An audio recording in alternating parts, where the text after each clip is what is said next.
Shalom, sahabat Lexio Divina yang dikasihi Tuhan Yesus Kristus. Pada kesempatan ini, saya akan berbicara mengenai berjalan di ladang ranjau kehidupan. Kehidupan kita di dalam dunia yang sudah jatuh ke dalam dosa ini, ibarat berjalan di dalam ladang ranjau yang penuh dengan jebakan demi jebakan. Karena musuh ingin menaruh jebakan itu untuk menghancurkan kehidupan umat Tuhan yang sudah ditebus dan menggagalkan rencana Allah dalam kehidupan mereka. Firman Tuhan memberikan kepada kita sebuah nasihat dari Efesus pasal yang kelima, ayatnya yang ke-15 dan 16. Saya bacakan kepada saudara. Karena itu, perhatikanlah dengan seksama bagaimana kamu hidup. Janganlah seperti orang bebal, tetapi seperti orang arif. Dan pergunakanlah waktu yang ada, karena hari-hari ini adalah jahat. Rasul Paulus menulis kepada jemaat Efesus yang sudah mengalami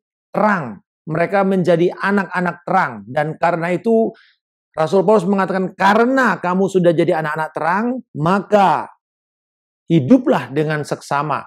Bagaimana kita menjalani kehidupan itu dengan hati-hati. Dan di sini kata yang dipakai di dalam bahasa Indonesia adalah kata seksama. Kata seksama itu artinya presisi, tepat. Alasan kita untuk hidup dengan seksama adalah karena hari-hari ini adalah jahat.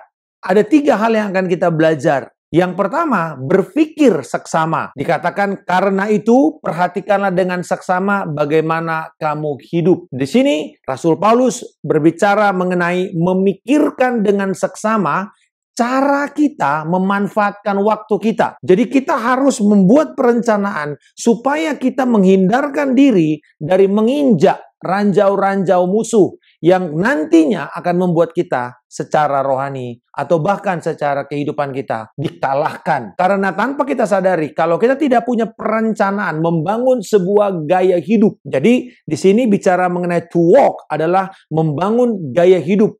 Gaya hidup yang berhati-hati, karena membangun adalah berbicara mengenai konsistensi. Dan di sini kita tidak membangun langsung jadi saudara-saudara, tetapi membangun bertahap secara proses, satu langkah demi satu langkah, satu anak tangga demi satu anak tangga. Dan proses ini harus kita lakukan setiap hari dengan konsisten.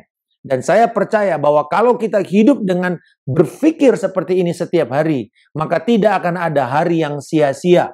Paulus membandingkan ini dengan kehidupan orang yang tidak mengenal Allah di pasal sebelumnya, yaitu pasal yang keempat ayat 17 sampai dengan ke-19. Dikatakan, sebab itu kukatakan dan kutegaskan ini kepadamu di dalam Tuhan.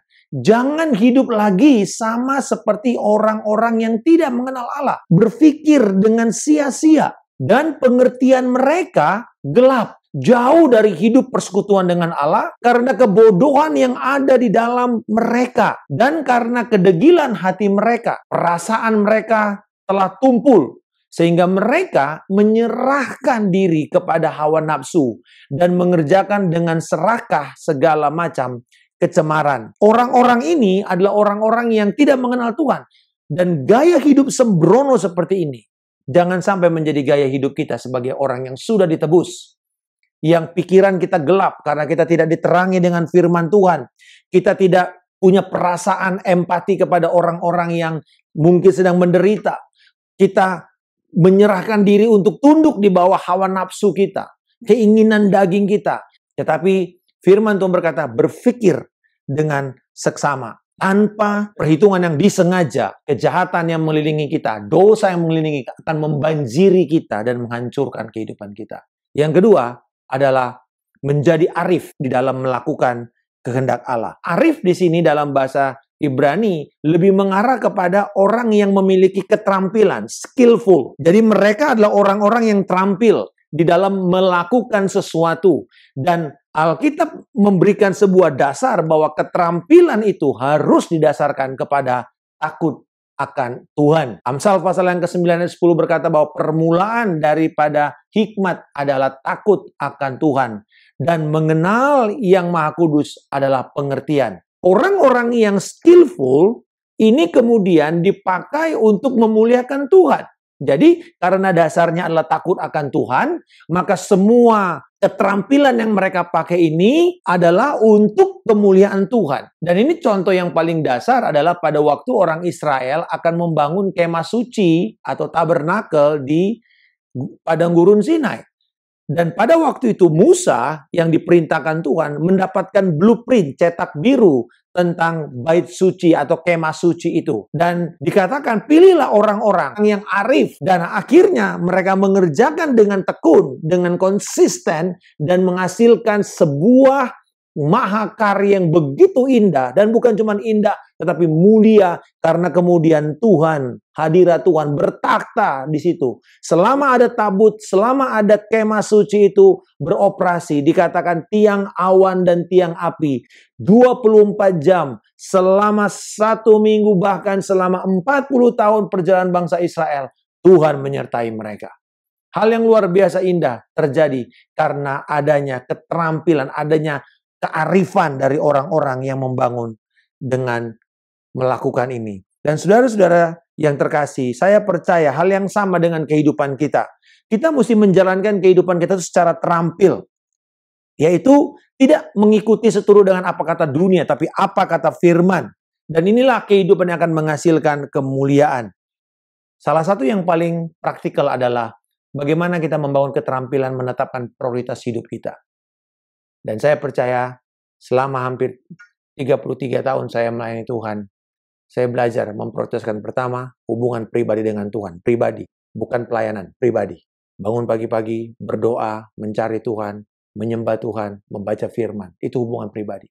Merenungkan firman. Yang kedua, bila sudah menikah, pasanganmu adalah prioritas. Yang ketiga, baru anak. Yang keempat, pekerjaan atau pelayanan bila saudara full time.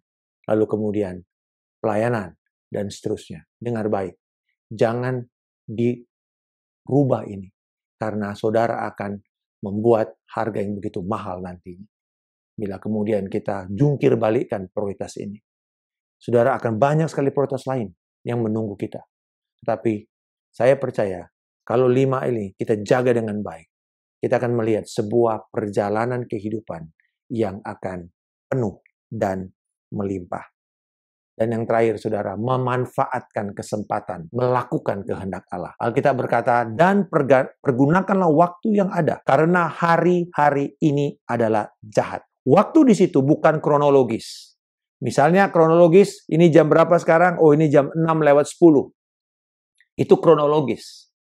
Berapa waktu kronologis saudara? Mungkin 70 tahun, mungkin 80 tahun, mungkin 90 tahun. Itu waktu kronologis. Tetapi kita tidak dihakimi oleh Allah dengan waktu kronologis kita. Saudara tahu, yang dipakai di kata ini adalah kata kesempatan, kairos, kesempatan. Artinya, Bapak Ibu Saudara-saudara sekalian, bahwa setiap hari yang Tuhan berikan ini adalah sebuah kesempatan. Tetapi dia pakai kata, pergunakanlah waktu yang ada. Kata pergunakan di sini bukan manfaatkan, tetapi buyback, redeem, tebus. Berarti sebelumnya hilang atau sebelumnya terpenjara, sebelumnya dia diperbudak, sebelumnya dia terikat. Saudara-saudara, apa yang mengikat waktu atau kesempatan kita sebelum kita mengerti kehendak Allah? Hidup yang rutin, itu adalah pemenjaraan. Apa itu hidup rutin yang tidak dasarnya adalah kehendak Allah? Ya, kita sekolah, lalu kemudian lulus, cari kerja atau usaha, lalu kemudian kita menikah, membangun keluarga, membesarkan anak, dan kemudian mungkin ya melihat mereka lulus, dan kemudian nanti akan melihat mereka menikah dan memiliki cucu, lalu kemudian kita pensiun dan menikmati waktu dengan cucu, atau mungkin kita jalan-jalan, pakai kapal pesiar dan seterusnya. Dan berharap umur masih panjang, kesehatan masih kuat, lalu kita masih bisa melakukan kesenangan-kesenangan kita. Lalu kemudian mati. Apakah itu yang namanya hidup? Jawabannya tidak. Alkitab tidak pernah mengatakan itu sebagai bagian dari kehidupan. Tetapi itu adalah pemenjaraan yang selama ini terjadi. Harusnya bagaimana kalau begitu Pak Markus? Apakah kita nggak boleh bersenang-senang? Bukan. Tetapi di sini kita melihat bahwa Alkitab berkata mengenai menebus kesempatan. Karena sebelumnya pada waktu kita tidak mengenal Allah, hidup kita hanya fokus pada diri kita sendiri. Tetapi ketika kita sudah memberi hidup kita kepada Yesus Kristus, maka Kita harus memakai setiap kesempatan yang ada. Kita memakai talenta kita memakai harta kita memakai semua keterampilan yang Tuhan berikan kepada kita, hikmat yang Tuhan berikan kepada kita, untuk memberikan dampak yang signifikan, yang kekal kepada orang lain.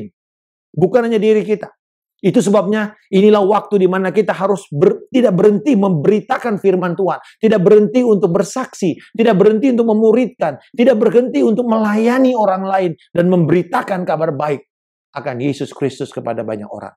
Karena ini adalah kesempatan untuk melakukan kehendak Allah, maka setiap hari adalah sebuah kesempatan. Katakan itu kepada diri saudara, setiap hari adalah sebuah kesempatan. Kesempatan apa? Kesempatan yang dari Tuhan, yang kita perlu hargai dan kita perlu genapi, dan kemudian pada akhirnya kita bisa mengatakan terima kasih Tuhan untuk kesempatan saya menjadi hamba-Mu.